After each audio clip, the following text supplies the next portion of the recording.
Kamu terserang tipes lagi. Apa gejala yang kamu rasakan jika terserang demam tifoid atau tifus? Kuman tifoid dikenal juga sebagai Salmonella typhosa atau Salmonella paratyphosa A, B, dan C, merupakan bakteri gram negatif. Memiliki antigen atau bagian dari kuman yang kita sebut sebagai kapsul, antigen somatik, bagian dari kuman flagel atau antigen H yang akan diperiksa. Apa saja gejala demam tifosa? Demam yang sangat tinggi, kadang disertai dengan rasa menggigil, nafsu makan yang berkurang, nyeri pada perut atau rasa tidak enak pada perut, kadang-kadang dapat dijumpai kemerahan atau res pada tubuh atau bagian dada atau bagian perut. Kemudian walaupun kuman ini mengenai saluran pencernaan, dapat disertai gejala batuk, kemudian nyeri-nyeri sendi, sakit kepala, mual muntah, diare, dan konstipasi. Apa bedanya demam tifoid, demam berdarah, dan demam karena COVID-19? Pada demam tifoid, demam awal-awal tidak terlalu tinggi, namun seperti anak tangga semakin hari akan semakin tinggi. Biasanya disertai oleh gejala bisa batuk seperti flu, kemudian nafsu makan menurun, dan konstipasi atau kadang-kadang diare, namun lebih sering konstipasi. Pada demam berdarah, suhu akan mendadak tinggi, bisa langsung 39, dan khasnya adalah disertai dengan nyeri kepala hebat atau nyeri di belakang mata, ya, atau kita sebut retroorbita, dan juga rasa mual yang khas. Pada demam COVID-19 terkadang bisa sangat tinggi yang khas, namun juga terkadang walaupun viral tidak terlalu tinggi. Namun gejala yang sangat prominent atau sangat khas pada COVID-19 adalah gangguan pada saluran pernafasan, nyeri tenggorokan, dan batuk hingga sampai sesak yang lebih berat daripada flu-like symptom yang dapat ditemui pada demam tifoid juga. Namun tentu saja harus dikonfirmasi dengan pemeriksaan laboratorium dan penunjang. Mengapa trombosit kamu bisa turun pada demam tifoid? Dan ini yang seringkali mengakibatkan diagnosis demam berdarah yang khas dengan trombosit turun juga menjadi membingungkan. Tidak usah bingung, karena pada demam tifoid, infeksi bakteri juga terkadang akan mengakibatkan penurunan jumlah trombosit, namun tidak dengan pola yang sama dengan demam berdarah. Pada demam berdarah atau demam DBD, penurunan trombosit akan disertai dengan penurunan leukosit yang juga akan meningkat sebelum trombosit meningkat, sehingga merupakan kurva yang lebih bisa merupakan pola. Namun pada penurunan trombosit pada demam tifoid akibat infeksi berat dari bakteri, semua infeksi berat bakteri selain tifoid juga dapat menurunkan trombosit, namun tanpa pola yang seperti pada DBD, dan seiring dengan pemberian antibiotik maka trombosit akan naik dan leukosit juga tidak akan turun terlalu rendah seperti pada DBD. Jika kita lihat apa saja perubahan hematologi rutin pada demam tifoid, HB biasanya normal, dan leukosit bisa normal, bisa meningkat, tapi seringkali kita harus ingat pada demam tifoid, leukosit biasanya turun hingga 4.000, namun jarang hingga 3.000. Tapi pada DBD, leukosit bisa turun hingga di bawah 1.000.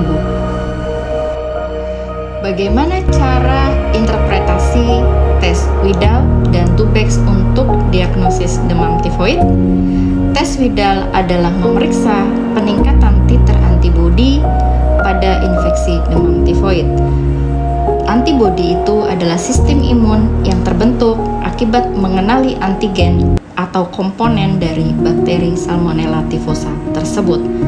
Permasalahannya, pemeriksaan ini harus dilakukan untuk melihat before dan after, yaitu kita melihat peningkatan titer pada saat infeksi awal bisa ditemukan sekitar hari ke-5 hingga hari ke-7, dan kemudian dilihat titer berikutnya.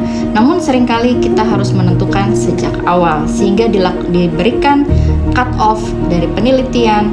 Positif Widal adalah jika titer O-nya 1/320 atau titer hanya 1/640. Tapi ingat, ini hanya merupakan data penelitian sehingga harus dikonfirmasi dengan gejala klinis yang khas untuk demam tifoid tadi. Bagaimana interpretasi tes Tubex? Tes Tubex mendeteksi IgM antibody atau antibody fase akut yang bisa dideteksi mulai hari ketiga atau sampai kelima demam, sedikit lebih cepat terbentuk daripada tes Widal tadi. Dengan scoring lebih mudah dan praktis, yaitu kurang dari 2 atau sama dengan 2 negatif, 3 tidak dapat ditentukan atau indeterminate, dan 4 positif lemah, namun 6 sudah positif yang kuat.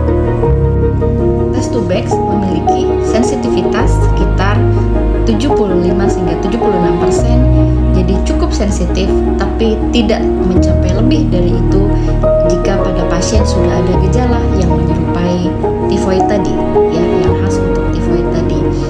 Namun jika memang gejala-gejala tersebut sudah mengarah dan dikonfirmasi dengan pemeriksaan Tubex, maka spesifisitasnya bisa mencapai di atas 95%. Artinya, kalau dokternya sudah curiga memang ini gejalanya ke arah tifus, sudah ada gejala yang memang khas, maka pemeriksaan laboratorium atau penunjang yang dilakukan bisa mengkonfirmasi atau menjadi spesifik di atas 95%. Namun, apa artinya kalau sensitivitasnya hanya kurang dari 76 atau 75%, maka tidak semua orang yang positif terkena tifoid bisa dideteksi dengan Tubex.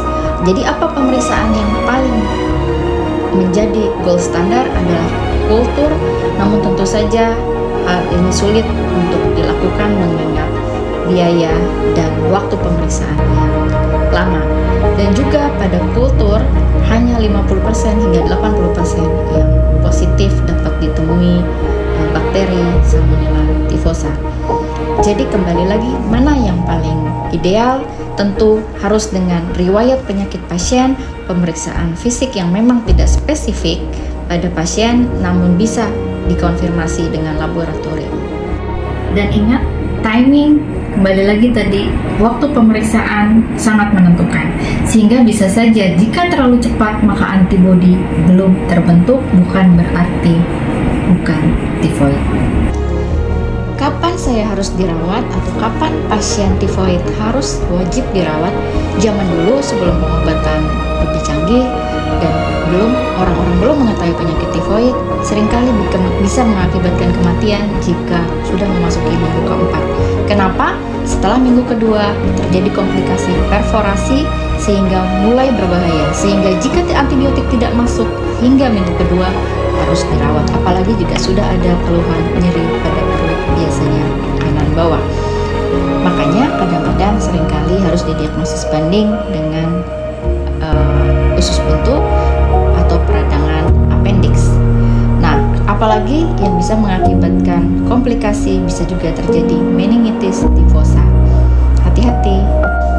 Dok, saya mau vaksin biar tidak terkena tifoid. Oke, kalau Anda akan pergi ke daerah endemik, sebaiknya vaksin dilakukan minimal lebih baik 2 minggu sebelum Anda bepergian agar antibodinya sudah tercapai pada kadar yang protektif saat Anda terserang resiko untuk terkena demam tifoid. Namun ada 2 pilihan yang bisa Anda pikirkan, berupa oral atau vaksin berupa suntikan. Vaksin biasanya harus diulangi sekitar 2 tahun. Dok, saya mau vaksin biar tidak terkena tifoid lagi. Jika Anda baru saja terkena tifoid, disarankan menunggu 1 bulan untuk pemberian vaksin tifoid agar pemberian vaksin tersebut benar-benar bisa efektif. Sampai jumpa di episode Cari Dokter berikutnya.